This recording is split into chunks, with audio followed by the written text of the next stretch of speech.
The Senate is locked in a standoff, with President Trump's nominees for key government roles caught in the crossfire.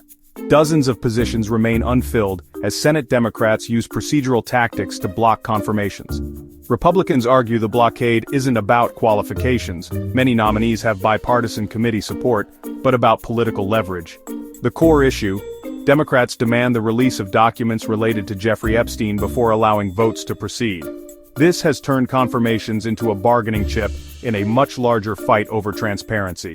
Only Secretary of State Marco Rubio has been confirmed without obstruction, highlighting the depth of the gridlock. The result?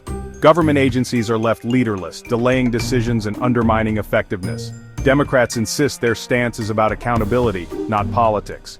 Republicans see it as a deliberate effort to stall the Trump administration. The impasse leaves the government in limbo with real-world consequences for Americans.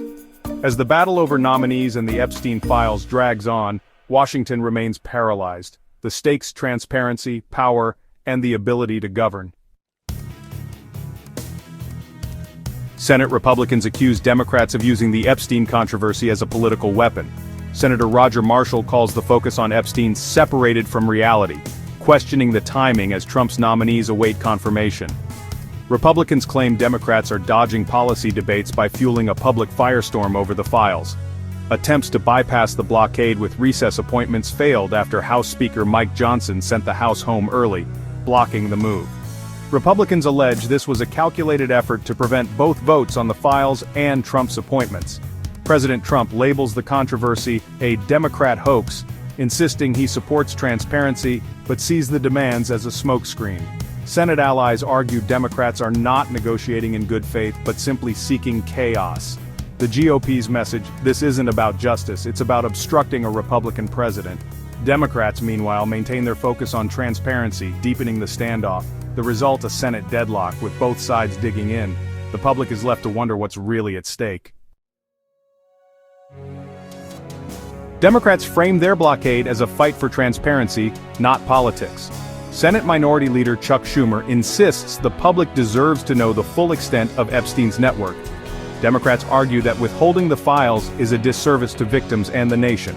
Schumer accuses Republicans of evasion, pointing to repeated delays and excuses. The arrival of new documents and a Ghislaine Maxwell interview has only intensified their demands. Democrats see blocking nominees as their strongest leverage to force disclosure. They argue that transparency is essential for public trust and justice. The House's early recess, dubbed the Epstein recess by Schumer, is painted as a Republican attempt to dodge accountability. For Democrats, the fight is about ensuring no one is above the law. They believe the temporary inconvenience of vacancies is worth the pursuit of truth. The controversy has become a defining test of principle versus politics. The question: will transparency or partisanship prevail? The battle has become personal, with President Trump and Senator Schumer trading public barbs. Trump dismisses the Epstein focus as a hoax meant to derail his presidency. Schumer counters, calling it a crisis of accountability and accusing Republicans of a culture of secrecy. Each side uses sharp rhetoric to rally their base and shape public opinion. Republicans claim Democrats are obsessed with scandal and lack a real agenda. Democrats insist they're defending the public's right to know. The House recess is weaponized in sound bites, with Schumer branding it as evasion. Both parties dig in, framing the issue as a test of integrity. The result: a polarized standoff with compromise nowhere in sight. The fight is as much about narrative as it is about policy. Washington's divisions have rarely been so stark. The standoff over nominees and the Epstein files has paralyzed government, leaving agencies without leadership. Policy implementation stalls, and the public pays the price for dysfunction. Republicans warn that releasing all documents could violate victims' privacy, complicating calls for transparency.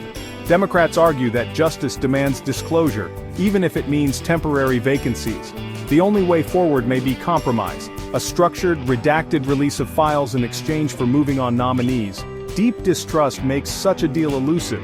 Some suggest a bipartisan commission to review the documents as a neutral solution. Without resolution, the gridlock could persist for months, eroding public trust. The coming weeks will reveal whether leaders can break the deadlock or if political warfare is the new normal. For now, Washington remains at an impasse with the nation's business on hold.